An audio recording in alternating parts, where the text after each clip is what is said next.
Lukas 13 ayat yang ke-10 sampai ayat yang ke-17. Menyembuhkan orang sakit pada hari Sabat. Ayat yang ke-10.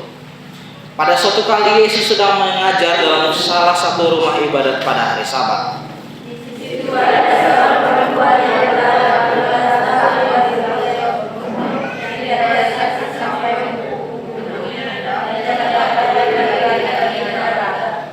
Ketika Yesus melihat perempuan itu, ia memanggil dia dan berkata kepadanya, "Hai ibu,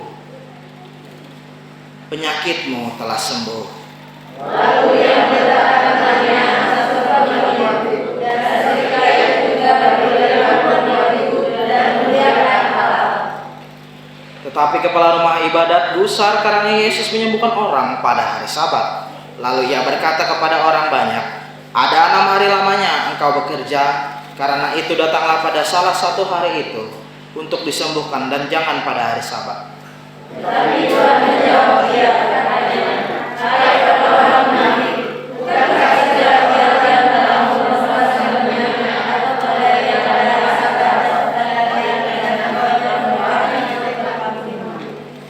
Bukankah perempuan ini yang sudah 18 tahun diikat oleh iblis harus dilepaskan dari ikatannya itu karena ia adalah keturunan Abraham?" Dan waktu itu dia berkata demikian, semua sama dan semua orang banyak bersuka cita karena segala perkara mulia yang telah dilakukannya. Sedemikian jauh banyak firman Tuhan bagi kita. Berbahagialah mereka mendengarkan firman Tuhan, memeliharanya, serta melakukannya dalam hidupnya hari tiap-tiap hari. Shalom. Shalom. Lagi, shalom. Shalom. Apa kabar kita? Kita sehat toh? Sehat? Tak terasa apapun kita hari ini boleh ada di minggu yang ketiga di bulan Agustus ini. Tidak terasa sudah di pertengahan tahun. Sudah di pertengahan tahun. Sebentar lagi kita menutup tahun. Perputaran waktunya tidak terasa. Bahkan begitu cepat dalam hidup kita. Saya ingin bertanya bagi kita. Kira-kira hari Sabat itu apa? Sebenarnya hari Sabat nian akhir rupanya. Hah? Hari Minggu, kata Weniko. Apalagi kira-kira selain hari Minggu? Hah? Hari perhentian. Ada lagi? Apalagi kira-kira hari Sabat itu pengertiannya? Apa yang di sebelah kanan? Kira-kira hari Sabat itu apa kira-kira? Ayo, selain hari Minggu dan hari perhentian, apalagi kira-kira? Dapat, nggak ada yang salah. Semua benar. Apa kira-kira hari Sabat itu? Hari? Ayo, apa kira-kira? Hari Sabat ialah bentuk perayaan atas kebaikan Tuhan dalam hidup manusia. Betul apa enggak? Betul. Bahwa Allah sudah menciptakan dunia dan segala isinya dan berhenti di hari yang ke-7. Berhenti di hari yang ke-7. Bukan hanya berhenti bekerja, tetapi juga Allah mengkhususkan diri untuk menghormati Allah. Manusia harus mengkhususkan diri untuk menghormati Allah. Tujuannya apa kira-kira? Ialah mengingat karya besar Tuhan, terlebih mensyukuri kebaikan dan kedahsyatan Allah di dalam hidup manusia. Mereka kita hari ini berbicara tentang apa kira-kira? Berbicara tentang Yesus menyembuhkan seorang ibu yang lanjut usia, keturunan Abraham. Ibu yang dikatakan itu sudah sakit selama 18 tahun. Dia sudah sakit selama 18 tahun dan dikuasai oleh roh jahat atau iblis dan membuat punggungnya tidak dapat berdiri tegak. Tidak dapat berdiri tegak. Tapi hari itu hari Sabat dan dia sedang mengajar di rumah ibadat. Di hari seperti yang kita lakukan pada hari ini. Dan ketika Yesus melihat perempuan itu, tersentuhlah hatinya dan berkata, "Hai ibu, sakitmu telah sembuh."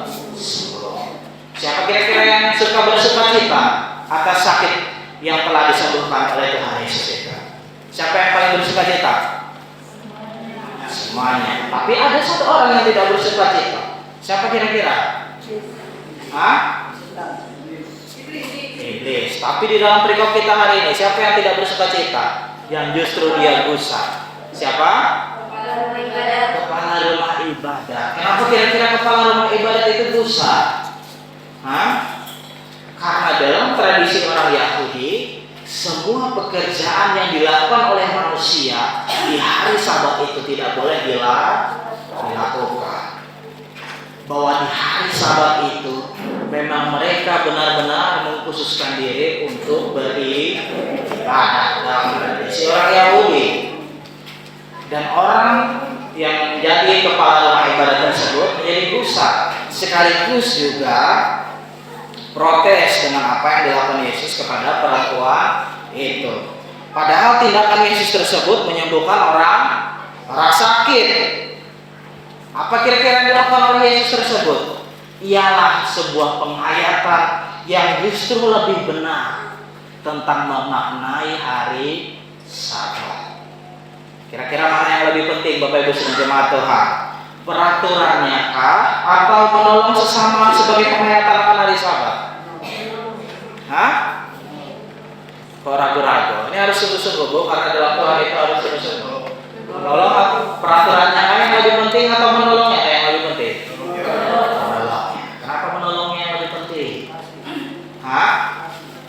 Karena disitulah bentuk kita mengasihi manusia sesama kita.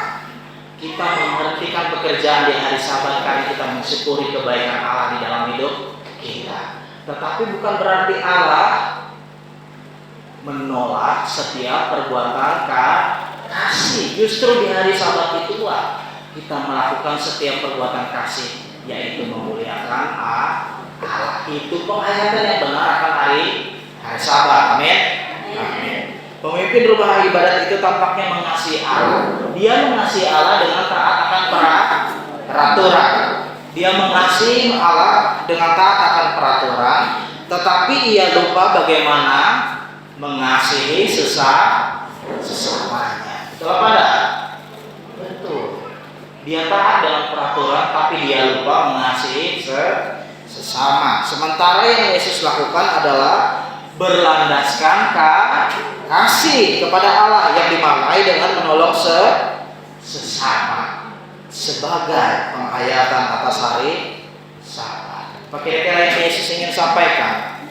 Bahwa Yesus ingin sampaikan atas kita sekalian adalah bahwa ketaatan akan perintah atas hari Sabat itu bukan berarti meniadakan belas kasihan sama sesama. Sesibuk apapun kita ataupun sekusuk apapun kita dalam rumah ibadat ataupun dalam ibadah kita kepada Tuhan, jangan sampai peraturan tersebut membuat kita lupa untuk mengasihi sesama. Karena kasih Allah yang begitu besar kepada mereka ataupun kepada perempuan itu menjadi pulih dan sembuh. Siapa kira-kira di sini yang punya sakit dan penyakit? Ada yang sakit dan punya penyakit di hari ini? Apa yang hari ini dilakukan oleh Tuhan Yesus di hari Sabat itu kita percaya Tuhan juga ikut menyatakan mujizatnya bekerja untuk hidup kita. Amin. Maka dari itu hari Sabat itu, biarpun keadaan kita sakit, walaupun keadaan kita susah, nggak punya duit sekalipun, jangan sampai lupa hapus kagak gereja. Jangan lupa harus menghapus ke gereja. Karena justru di hari itulah kita punya waktu untuk mensyukuri kebaikan Tuhan. Sekalipun hidup kita tidak mendapatkan banyak berkat dalam hidup, tapi sampaikanlah apa yang menjadi kecemasan kita dalam hidup, pergumulan kita dalam hidup kepada Tuhan. Karena Dialah tempat kita berserah. Kalau kita tidak punya sandaran lagi dalam hidup ini, siapa yang jadi sandaran hidup kita?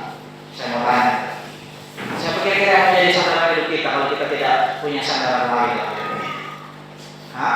Kira-kira siapa? Tidak ada jawabannya kan? Hanya kepada Yesus. Maka dari itu kita beribadah itu bukan karena kita mampu, tapi karena Tuhan baik dalam hidup kita. Amin. Sebaiknya kita juga bertanya dalam hidup kita, bersediakah kita mengasihi Allah dan menghayati hari Sabat? Kita ini kan kerja tiap-tiap hari, betul apa enggak? Tiap-tiap hari kita ke raja, kita motong, kita ke kabun, kita ke ladang. kita kerja, ke kantor, ke sekolah, kita ke perusahaan, semua kita melakukan pekerjaan. Tapi jangan lupa memberi penghormatan barang 1-2 jam kepada Tuhan.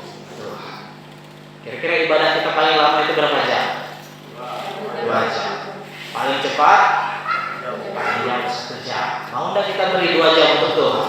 Mau. Bisa. Amin. Sekarang saya tanya bagi kita. Kira-kira kalau Tuhan tidak beri 2 jam dalam hidup kita, apa yang kita lakukan? Mati. Betul apa enggak? Karena siapa yang punya lebih kuasa? Manusia atau Tuhan? Selagi ada umur, selagi ada kesempatan, nyatakan syukur itu di hadapan Tuhan. Itu yang lebih penting. Berhenti dari semua pekerjaan. Kita berhenti dari semua pekerjaan bukan berarti kita tidak mendapatkan apa-apa, tapi karena Tuhan sudah memberkati hidup kita. Amin. Amin. Kemudian juga persoalan kita di hari ini kita mau renungkan bersama-sama.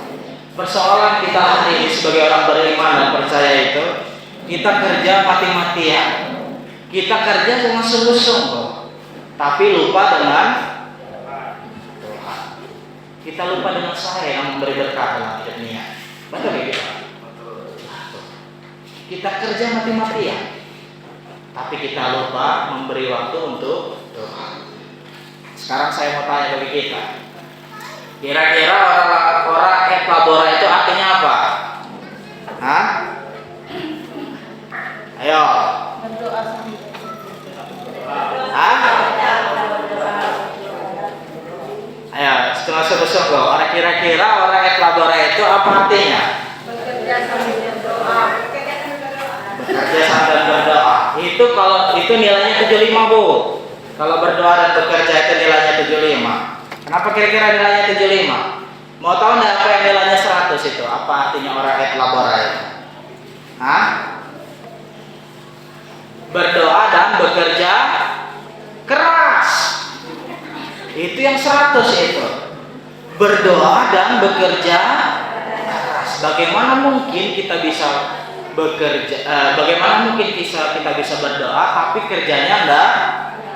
Kerjanya loyo-loyo, itu nggak bisa. Harus kerja keras. Setidaknya sekarang ini setidaknya itu kita sekarang ini ada 4 kriteria dalam hidup ini. Kita mau sharing sama-sama. Ini silahkan kita nilai secara pribadi, Bu.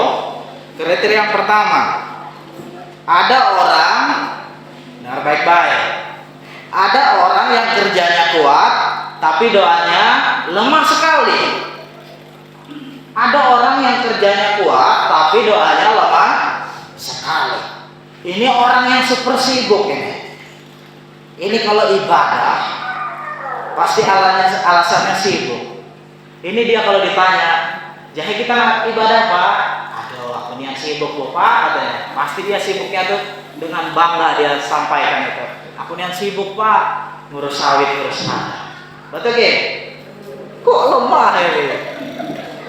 Jangan tersinggung, Bu. Ini harus tersinggung hari ini ya. Saya ini jujur aja nih. Hari ini kita harus tersinggung. Supaya apa kita harus tersinggung? Supaya besok-besok harus rajin ke gereja.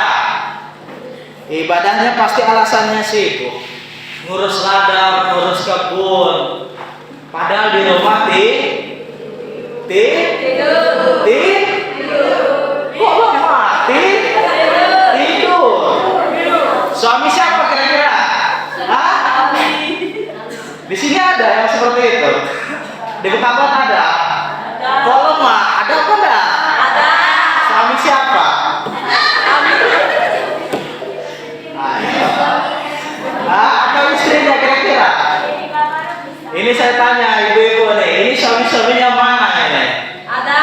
Hah? Bukan janda semua kan ini kan? Bapak Ibu sudah jemaat Tuhan, orang yang seperti itu, orang yang berdoanya ini dengan baik-baik kok. Ini orang yang kerjanya keras dengan baik-baik. Ini kriteria orang yang pertama, orang yang berdoanya keras. tapi berdoanya lemah, dia itu tahu cara mengumpulkan uang banyak. Betul apa? Dia tahu cara mengumpulkan uang banyak, tapi dia tidak tahu cara menikmatinya. Kenapa kira-kira dia tidak tahu cara menikmatinya? Karena apa yang dia kerjakan tidak disampaikan dengan rasa syukur. Saya mau tanya, orang yang berdoa, dia mengucap syukur apa enggak? Pasti mengucap syukur. Sementara orang yang tidak berdoa, walaupun dia dapat banyak berkat, kira-kira dia mengucap syukur apa enggak? Itu bedanya. Orang yang kedua, doanya kuat, tapi kerjanya lemah. Di sini ada?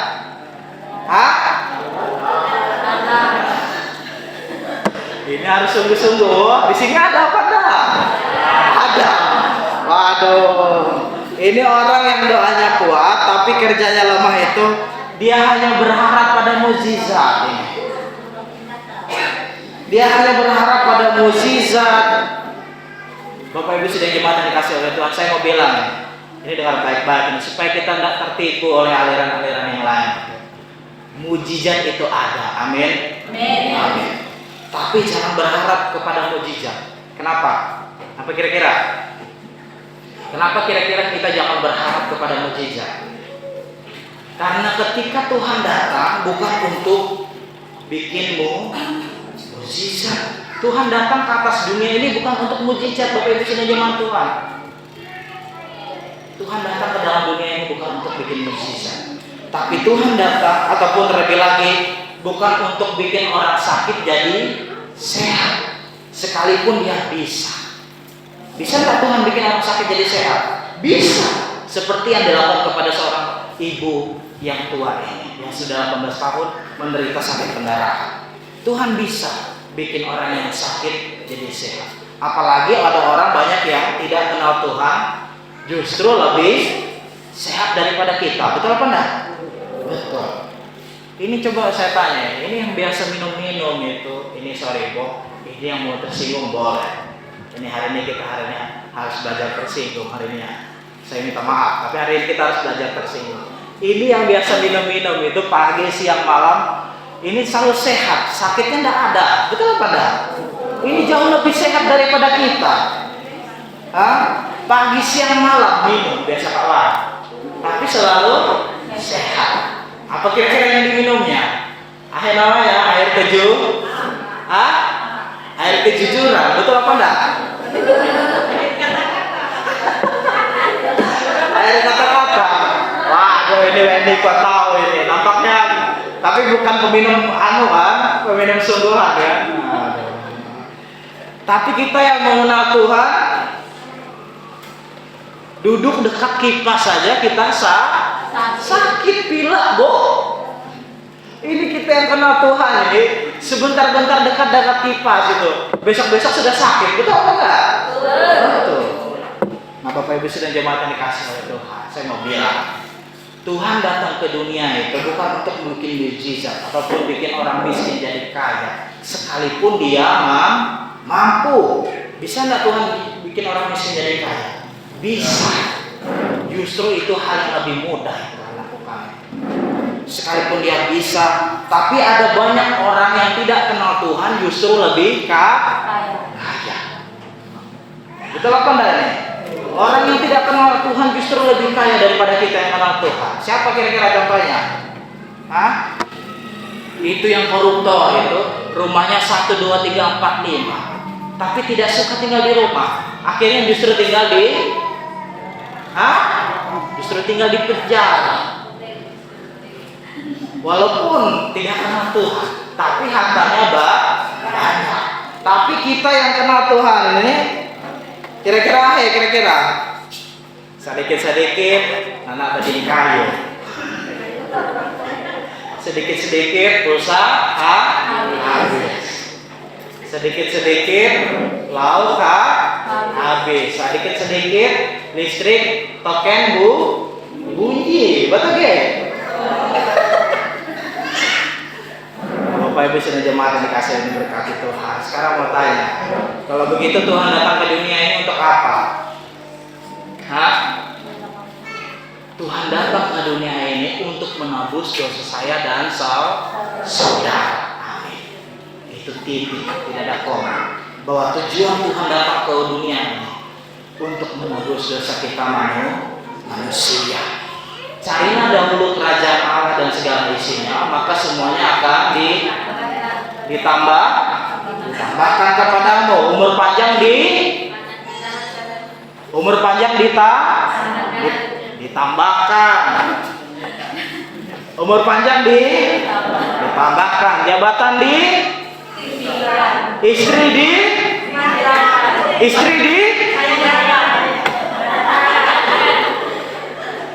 ini bapak-bapak istrinya bukan ditambah ya?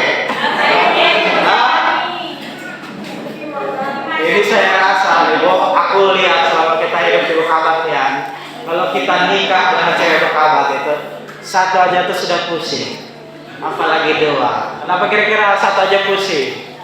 Hah? Karena orang-orang di Bukabat ini teriaknya kencang. Tapi kalau dua istri dalam rumah sementara satu suami, kira-kira apa isi dalam rumah tangganya? Saya tanya bagi kita, waktu iblis cobai Tuhan Yesus di padang gurun selama 40 hari, Tuhan Yesus berpuasa. Dan hari itu iblis menyuruh Tuhan Yesus mengubah batu jadi roh. Kira-kira Tuhan Yesus ubah apa enggak? Tidak. Kenapa tidak? Bukan berarti dia tidak bisa mengubah batu jadi roti. Dia bisa, dia mampu. Tapi yang mau dikatakan oleh Tuhan adalah dia mau kita berproses. Masa kita makan roti aja harus bikin mukjizat? Betul apa enggak? Bagaimana mungkin kita harus makan, kita harus nunggu mukjizat Tuhan? Maka dari itu kata Tuhan itu berproses dalam hidup ini. Jangan protes. Kalau proses kita itu lebih cepat ataupun lebih lambat daripada orang lain. Tapi yang harus kita imani dalam hidup ini, Tuhan menyertai perjalanan kehidupan kita. Amin. Amin. Maka dari itu Tuhan mau berproses. Berdoa dan bekerja keras. Berdoa dan bekerja keras. Orang yang ketiga. Orang yang ketiga adalah orang yang bekerja lemah, berdoa lemah. Ini doanya lemah, kerjanya pun juga ikut lemah. Orang yang seperti ini biasanya itu suka sekali ucapkan seperti ini nih. Kopi karis, hidupnya mengalir saja bu. Ada kira-kira anak dia yang ucap seperti itu. Kopi karis, hidupnya mengalir saja. Kira-kira ada orang itu di sini? Hah? Atau kita sendiri yang ngomong kira-kira? Ada? Ini kalau sudah doa lemah, kerja lemah, di mana hidupnya? Saya mau tanya bagi kita. Kalau kita doa lemah, kerja pun lemah, kita tinggal nunggu kematian. Oh, betul apa enggak? Betul. Kita nggak ada harapan dalam hidup ini. Maka dari itu milikilah harapan dalam Tuhan. Kira-kira setuju enggak Bapak Ibu Saudara jemaat Tuhan, hidup ini harus mengalir? Hah? Saya tanya kita survei sekarang. Yang hidupnya setuju hidup ini mengalir boleh angkat tangan. Hah? Ayo udah kita balik aja. Gini kita balik. Yang tidak setuju hidup ini harus mengalir boleh angkat tangan. Kok ini tidak ada angkat tangan semua? Harus sungguh-sungguh mau ikut Tuhan Yesus? Gimana kira-kira? Yang setuju hidup ini harus mengalir boleh angkat tangan. Oke, tidak ada. Berarti semua tidak setuju. Kenapa kira-kira tidak setuju? Hah?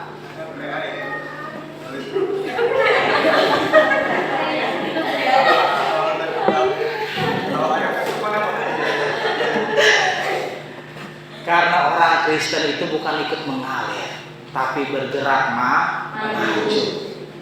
Itu orang Kristen. Orang Kristen itu tidak mengalir, tapi dia bergerak maju melawan arus. Itu kita itu, karena kita punya Tuhan yang lebih besar daripada hidup manusia. Itu yang harus kita imani. Maka dari itu bangun, kerja, ya kan? Terus bangun bekerja, doanya juga harus kuat. Ini jangan sampai kita doa lemah, kerja juga ikut lemah. Terakhir, yang keempat, orang yang doanya kuat, kerjanya juga kuat. Kerjanya keras, doanya juga keras. Orang yang seperti itu tahu kapan berhenti bekerja, kapan dia harus bekerja, tahu dia. Kapan dia harus berhenti bekerja, dia juga tahu. Kapan dia harus menikmati hasil dari pekerjaannya, dia juga tahu. Tahu juga dia kapan harus membagi waktu untuk istri dan anak-anak. Terlebih lagi, tahu juga kapan harus berhenti dan membiarkan Tuhan bekerja dalam hidup kita. Jangan kita paksakan semua pekerjaan itu kita lakukan beban, tapi harus diikut sertakan Tuhan. Kenapa harus ikut sertakan Tuhan? Karena kalau kita kerja sendirian, kita tidak akan menikmati apa-apa. Tapi kalau kita mengikut sertakan Tuhan dalam setiap pekerjaan, kita akan menikmati rasa syukur. Sekarang saya mau tanya, kira-kira kita mau menjadi orang yang nomor berapa? Nomor 1, 2, 3 atau 4? Hah? Nomor 5.